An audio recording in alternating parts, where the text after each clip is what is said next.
Yes, ladies and gentlemen, my name is Jack Farmer here at Wrestling Inc., and I am chatting with none other than the AEW International Champion, Orange Cassidy, ahead of his big championship defense at Double or Nothing at the T-Mobile Arena in Las Vegas. Orange, how you doing today? I'm very sore.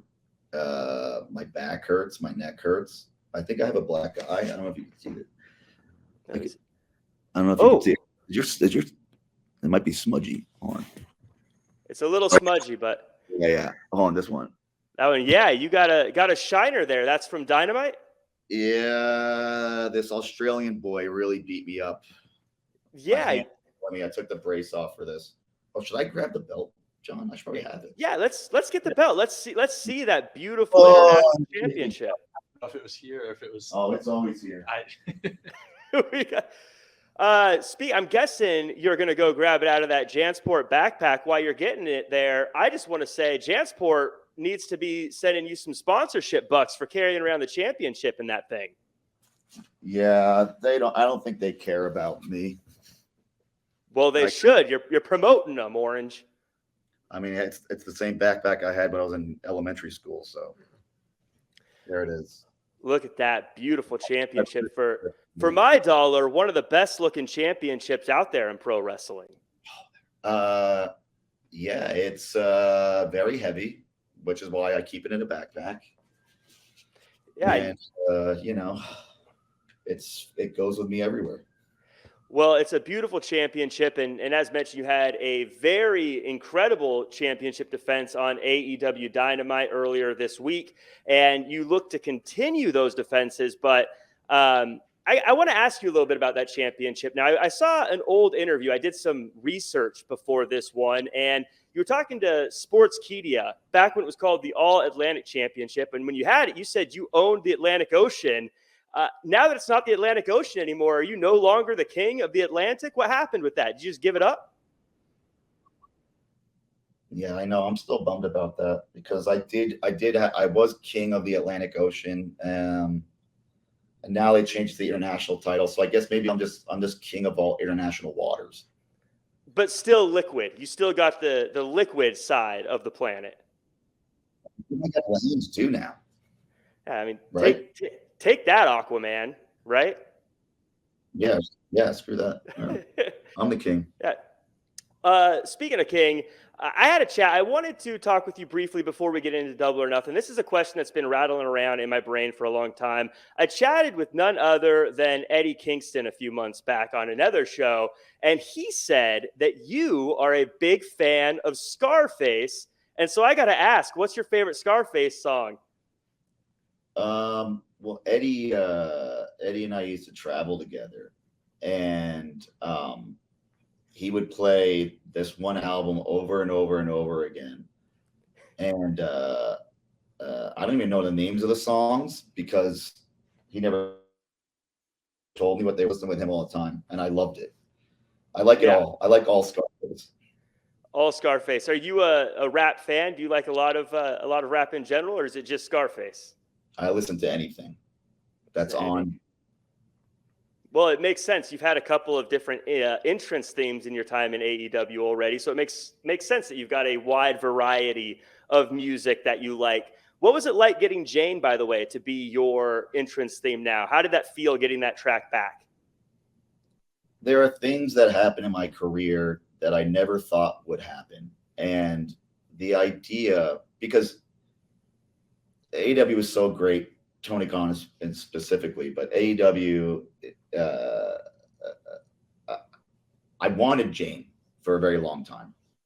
Mm-hmm. And they said no. So then Tony was like, well, we're still going to get you something.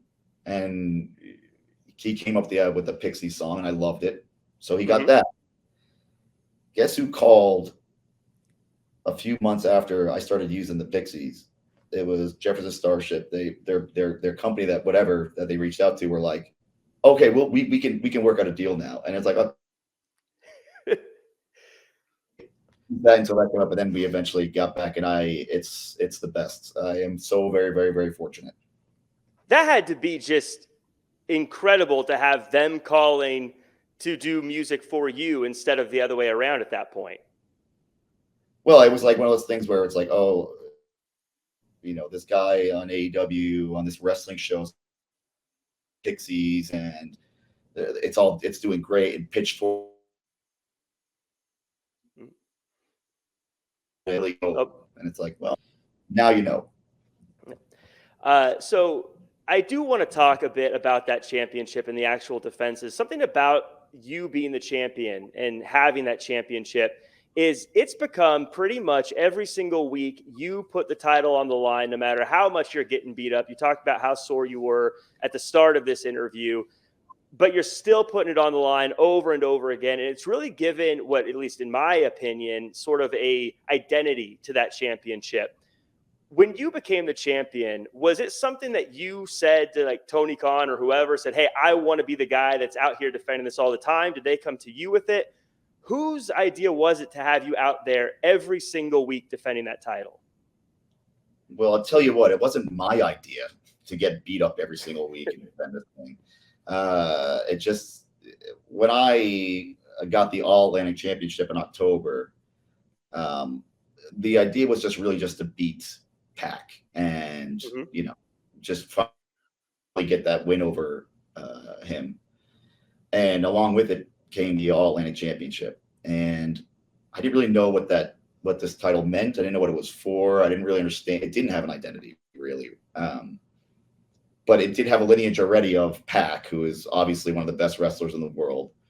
To live up to that, I didn't, and I got nothing to prove to anybody. I'm going to do what I'm going to do. It's going to be what I want to do. But when I had the independent wrestling championship early in my career on the indies, I had this philosophy of, if you want a shot, I'll give it to you. And I think I wanted to use this as a tool to get people on television that you normally wouldn't see on television. Maybe somebody that works really, really hard, that deserves a title shot, and I decided to make this title the belt that everybody else who wasn't ranked number one could go after, and, show different styles, show different wrestling, show the wide variety of fantastic talent that AEW has. It's just unfortunate that I'll have to punch them all in the face to win this back. But, that was it was kind of something I stumbled upon. I didn't really set out to do that. It just what happened. Well, you're going to have to do a lot of punching this weekend at Double or Nothing. This is going to be the biggest championship defense you've ever had, the biggest championship defense for the international championship. And I don't say that as hyperbole, but literally it's the biggest. You're going to be facing 20 other people to try to retain that championship. I think this match has become something that a lot of AEW fans look forward to every single year, something that I think a lot of people consider can't miss. But you do know the odds are against you this weekend, right? So, like we said before, I'm very sore. I'm very tired. And every single week, I got somebody punch me in the back of the head while I'm doing an interview, or somebody jumping me from the ring because they want a shot. Someone always wants an opportunity. And I was like, all right, well, if everybody wants, let's just get them all out of the way. Let's just chip away at that list. Now, hopefully no one will come after me after I beat them all on Sunday, but you and I both know that's not going to happen. So, but I just really wanted to try to get as many in there and out of there as I can. Now, I'm looking at the list of people who are in this matchup, and you've got some pals in there, the best friends. I haven't seen you hanging out with them on Dynamite quite as much as you used to. Are you worried that maybe the guys that used to be your friends might be the next to try to punch you in the back of the head? I didn't think about that until you just said it. But no, we hang out all the time. We hung out last night. Trent and I gambled some money on a slot machine. So, like I said, this is an equal opportunity championship. Whoever wants a shot gets a shot. And I wrestled Trent before for it. I'll wrestle Chucky for it. Bandito obviously wrestled him before for it. So, yeah, why not? They're my friends. Well, I do know that you got to get going. You're a busy man, but you're going to be defending that championship against a whole bunch of people, as mentioned, like Bandito, Commander, your best friends, the Lucha Brothers, Swerve Strickland, and many, many more. So you've got that lined up. You've also got potentially more time to be defending that championship with Collision coming up down the road. And you're in a video game. You're a super busy guy. Before we go, last question. What's next for Orange Cassidy? Probably going to take a nap and then eat some food. But I don't know. I'm gonna keep doing whatever I have to do to keep this championship in my backpack. All right. Well, good luck to you again. It's in Vegas, so I got to admit, I can't say the odds are in your favor, but you've proved me wrong in the past. Good luck this weekend at Double or Nothing from the T-Mobile Arena. Everyone should make sure to check it out. It's going to be a good one. Orange Cassidy, thank you.